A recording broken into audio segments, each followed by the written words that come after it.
అండి మీ పేరు? సాయి ఫణీంద్ర. మీ పేరండి? సాయి. ఏం చేస్తారండి మీరు? నాకు బిజినెస్ ఉందండి. నేను జాబ్. ఏ ఏరియా సార్ మీరు? Area okay. ఓకే సార్, ఇప్పుడున్న ప్రభుత్వంపై మీ అభిప్రాయం ఏంటండి? ఎలా ఉంది అసలు? బాగుందండి, డబ్బు పరిపాలన బాగుంది. అందరికి కూడా మంచి బెనిఫిట్స్ ఉన్నాయి. చదువుకున్న వాళ్ళకి జాబ్స్ కూడా బాగా సపోర్ట్గా జరుగుతున్నాయి కదా. అది కాకుండా పేరెంట్స్ కూడా మంచి పెన్షన్స్ అని చెప్పేసి పెన్షన్స్ కూడా బాగా ఇవ్వడం జరుగుతుంది. పర్లేదు, జగనన్న పాలన అయితే నాకు నచ్చింది. నా ఓటు జగనన్న. 2024 ఎలక్షన్లో ఎవరు కోటేద్దాం అనుకుంటున్నారండి? జగన్ గారిని. ఎందుకండి జగన్ గారికి మాత్రం ఎందుకు? ముందున్న ప్రభుత్వం కదండి ఆల్రెడీ డెవలప్మెంట్. ఇంకా మళ్ళీ ఇంకో ఛాన్స్ ఇస్తే మళ్ళీ బాగా డెవలప్ అవుతుంది అని జగన్ కూడా. అయితే మిగతా పార్టీలు కూడా సంక్షేమం చేస్తాం, ఇంతకంటే ఎక్కువగా పథకాలు పెడతాం, మీకు మేలు జరుగుతుంది మా ప్రభుత్వంలో మాత్రమే అని చెప్పి మాకు ఓటేసి గెలిపించండి అని అడుగుతున్నారు. మరి వారికి ఎందుకండి మీరు ఓటేయరు? అంటే ఇంకేది ఇండిపెండెంట్గా జగన్ గారు సొంత పార్టీలోనే అతను ఒక్కరే పోటీ చేసి మనకి ప్రభుత్వం ఉంది కాబట్టి మిగతా వాళ్ళు కమెండ్ అయిపోయి చేస్తున్నారు. వాళ్ళతో మనం నమ్మలేం కదా. ఈరోజు కలిసి ఉంటారు, రేపు విడిపోవచ్చు పార్టీలు అన్నీ. దాన్ని బట్టి మనకి ఏంటంటే జగన్ గారు అంటే. అయితే వారు ఇరువురు కూడా కలిసి పొత్తు పెట్టుకొని పోటీ చేస్తున్నారు, మరి వారు గెలిచే అవకాశం ఉంటుందా? లేదండి, ఎంతమంది వచ్చినా జగన్ గారు. అయితే మోస్ట్లీ విశాఖపట్నంలో పవన్ కళ్యాణ్ గారు పోటీ చేస్తున్నారు, మరి వారు గెలుస్తారు అనుకుంటున్నారు? వాళ్ళకి ఫ్యాన్స్ అయితే ఉండొచ్చు కానీ ఓట్లు వేసే ప్రజలైతే లేరు. ఎందుకండి ఫ్యాన్స్ ఉన్నారు కదా, మరి ఓటేయరని ఎందుకు అనుకుంటున్నారు? ఫ్యాన్స్ ఉంటారు, అదే సినిమాల పరంగా మేము ఫ్యాన్సే కానీ ఓటు వేయాలి కదా. అండి మీ పేరు? నా పేరు రాజు అండి. ఏం చేస్తారండి మీరు? నేను పీజీ చేశాను. ఏ ఏరియా అండి మీది? Area sir? Area Pandurangapuram. Pandurangapuram. Sir 2024 ఎలక్షన్లో ఎవరు కోటేద్దాం అనుకుంటున్నారండి? నేనైతే జగన్ గారికి వేద్దాం అనుకుంటున్నాను. జగన్ గారికి ఎందుకండి? జగన్ గారికి ఎందుకంటే అతను పేదవాళ్ళకి చాలా స్కీమ్స్ అయితే తెచ్చారు. జగనన్న అమ్మఒడి, విద్యా దీవెన, ఇలా చాలా స్కీమ్స్ తెచ్చారు. చేయూత, ప్రతి ఒక్క నిరుపేద పేదలందరూ అతను రావడం వల్ల సెటిల్ అవ్వడం అది జరిగింది. దానివల్ల నేను అతనికి ఓటేద్దాం అనేసి అనుకుంటున్నాను. అయితే మీరు పీజీ చేస్తాం అంటున్నారు కాబట్టి నిరుద్యోగులు ఎక్కువైపోతున్నారు, ఉద్యోగాలు భర్తీ అనేది ఆంధ్రప్రదేశ్లో లేదని కొంతమంది పార్టీ వాళ్ళు చెప్తున్నారు. దానిపై మీ అభిప్రాయం ఏంటి? ఎందుకంటే ఆల్రెడీ జగన్ సార్ రాగానే 2,60,000 ఉద్యోగాలు ఇచ్చారు. అంతేకాకుండా సచివాలయం ఇచ్చారు. ఇంకేంటండి నిరుద్యోగం ఇంకెక్కడ ఉన్నారని కాదు, మళ్ళీ అతను గెలిచారనుకోండి ఇంకేదో ఒకటి ఉంటుంది కదా. అయితే మిగతా పార్టీలు సంక్షేమం చేస్తాం, మీకు మేలు జరుగుతుంది మా పార్టీతో మాత్రమే, వైఎస్ఆర్సీపీ పార్టీతో కాదు అని చెప్పి మాకు ఓటేయని అని అడుగుతున్నారు. మరి వాటిపై మీ అభిప్రాయం ఏంటండి? వాటిపంటే జనాల్లోకి వెళ్తేనే తెలిసిపోతుంది కదా. జనాల దగ్గరికి వెళ్ళాడైతే తెలుస్తుంది. ఇంకా జనాల్లోకి అయితే ఇప్పుడు ఎవరనేది వస్తారనేది జనాలే నిర్ణయిస్తారు. ఎందుకంటే వాళ్ళు పథకాలు వచ్చిన వాళ్ళు జగన్కే వేస్తారు, రాని వాళ్ళు కూడా పథకాలు ఏవేవి వచ్చాయనేది తెలిసి కూడా వాళ్ళు జగన్ గారికే సపోర్ట్ చేస్తారని నేను అనుకుంటున్నాను.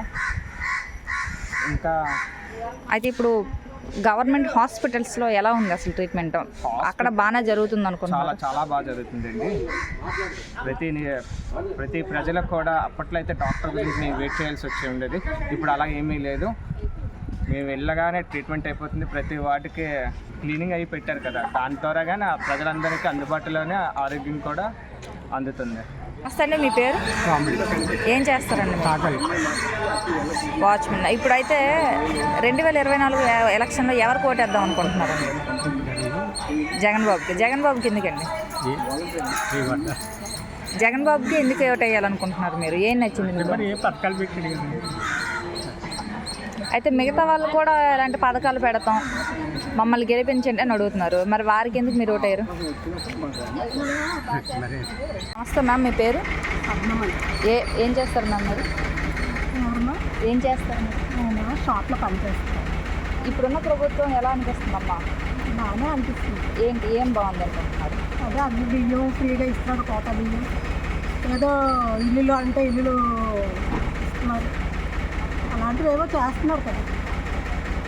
అయితే ఇంకొన్ని రోజులు ఎలక్షన్ రాబోతుంది, ఎవరు కోటేద్దాం అనుకుంటున్నారు?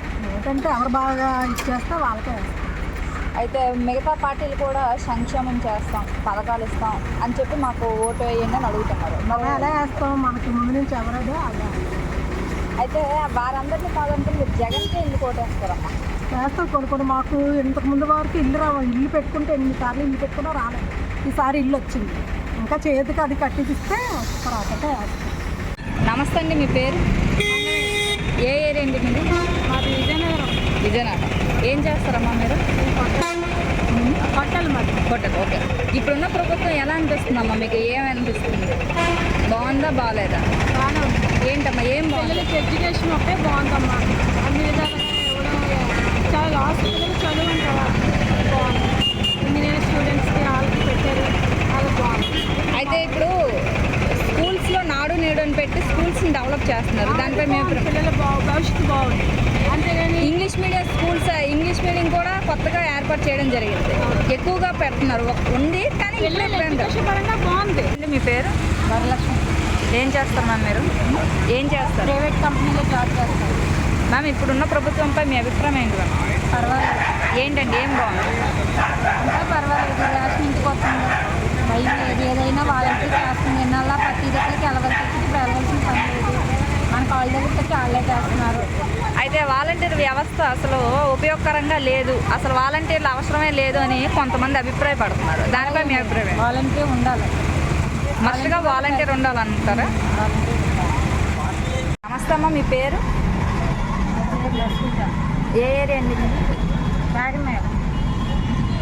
అమ్మ ఇప్పుడున్న ప్రభుత్వం ఎలా ఉందమ్మా? ఏమనిపిస్తుంది? ఇప్పుడున్న ప్రభుత్వం ఎలా అనిపిస్తుందమ్మా మీకు? తెలుసు మనం చూడబెట్టి బాగానే ఉందంట. ఏంటి ఏం నచ్చింది అసలు మీకు ప్రభుత్వంలో? అయితే ఇప్పుడు ప్రభుత్వం ఇంటికే తెచ్చి వాలంటీర్ల చేత ఇస్తుంది. దానిపై మీ అభిప్రాయం ఏంటమ్మా? అంటే మంచి అనుకుంటాం కదా, తిరగకుండా ఇస్తుంది. అయితే గత ప్రభుత్వంలో మీరు బయటికి వెళ్ళి తీసుకోవాలి, ఇప్పుడు ప్రభుత్వంలో ఇంటికే వచ్చేస్తున్నారు. అది ఎలా ఉంది అసలు? ఎలా ఏ కంటిన్యూ చేయాలనుకుంటున్నారు మీరు? ఇప్పుడు బాధ కదా, తిరగాలంటే ఆగి దాన్ని కావాలని చెప్తున్నాయి. అది మంచి ఇంకంతకంటే ఇంక మాకేంటండి.